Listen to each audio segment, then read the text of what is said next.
Esiste la verità, che è quella che ha certificato anche la Corte nella sentenza uscita pochi giorni fa, e cioè che i problemi esistono, che riguardano e travolgono ormai anche il Nord. La sessione di bilancio che apriremo tra qualche giorno ce lo conferma, e la soluzione dell'indipendenza zaiana sotto forma di autonomia differenziata è una soluzione fallimentare, sia sotto il profilo istituzionale, e abbiamo provato a spiegarlo oggi attraverso la presentazione del libro di Stefano Fassina, è una soluzione anche molto pericolosa sul piano economico, che non conviene neppure alle regioni del nord. L'invito è rivolto prima di tutto ai veneti, che inizino a riflettere sulle soluzioni possibili e sulle soluzioni utili, e poi ovviamente, per responsabilità istituzionale, al Presidente Zaia, affinché torni in Consiglio regionale, metta, come dire, da parte le armi da guerra della battaglia degli uni contro gli altri che ha vestito costantemente in questi 15 anni, e che, per quello che la sentenza della Corte ha lasciato come margine di manovra, si trovino insieme le soluzioni per realizzare davvero un'autonomia utile ai veneti.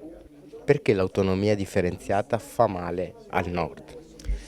Perché siamo in un'altra fase storica rispetto a quella in cui è stata pensata. Le politiche pubbliche sono tornate decisive, la favola che ci avrebbe pensato il mercato non funziona, sono necessarie politiche pubbliche, le politiche pubbliche fondamentali le fa lo Stato nazionale, le fa il governo nazionale. Se tu frammenti in 21 centri con competenza legislativa esclusiva materie come l'energia, come le infrastrutture, i trasporti, è chiaro che stai facendo un danno alle tue imprese, stai facendo un danno ai lavoratori e alle lavoratrici della tua regione. Questo è il punto fondamentale. La seconda ragione è che nell'ottica del regionalismo competitivo promossa anche dal Presidente Zaia, è chiaro che si apre un dumping salariale interno che si aggiunge a quello che abbiamo conosciuto in questi 20 anni praticato dagli stati dell'Europa dell'Est, un dumping salariale interno dove a perderci non sono solo i lavoratori delle regioni più deboli, ma anche i lavoratori e lavoratrici delle regioni più forti. E infine la stessa commissione Cassese, nominata dal ministro Calderoli, riconosce che alle 23 materie chieste dal presidente Zaia sono riconducibili oltre 500 funzioni. Ora voi immaginate 21 centri di produzione di norme legislative e di atti amministrativi su 500 materie, che caos si verrebbe a scaricare in termini di adempimenti sulle piccole imprese anche del Veneto, della Lombardia o del Piemonte. Sarebbe un carico e un costo e un handicap alla competitività micidiale, quindi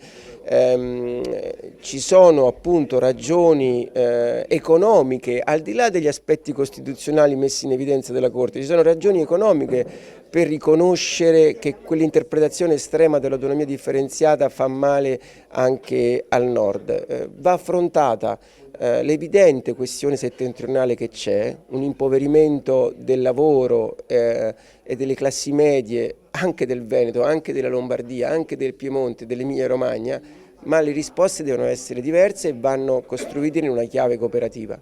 Perché la legge Calderoli si presenta come un contenitore vuoto? O meglio, è stata svuotata di tutti i profili di incostituzionalità che conteneva, già indicati durante la fase della discussione parlamentare, suggeriti anche i correttivi necessari. La Corte, nell'intervenire a seguito dei ricorsi fatti da alcune regioni, ha individuato una serie di profili di incostituzionalità, li ha indicati puntualmente. Non esistono, dice, le materie, le 23 materie del Veneto sbandierate per troppi anni, esistono delle funzioni che possono essere richieste, che vanno motivate, argomentate, misurate anche dal punto di vista finanziario, cosa che non è stata fatta in tutti questi anni. Dice anche sul ruolo del Parlamento, che non può essere relegato a una funzione puramente sussidiaria, anzi accessoria, oserei dire, nel senso che è chiamato a votare, prendere o lasciare, invece ha un compito fondamentale, tanto più che che è titolare delle funzioni che verrebbero poi eventualmente attribuite alle regioni, e dice anche quindi della modalità con cui devono essere approvati i LEP e anche le revisioni dal punto di vista finanziario, che non possono essere relegate a una funzione puramente amministrativa attraverso i decreti. In sostanza riscrive la legge, ma soprattutto reinquadra il regionalismo dentro uno spirito unitario. Dice: esiste un popolo che è quello italiano, una nazione, non esiste una pluralità di popoli che si mettono insieme ognuno per conto proprio. Insomma, ridefinisce il quadro del regionalismo. Per questo io penso che sia utile, per evitare il vicolo cieco di continui conflitti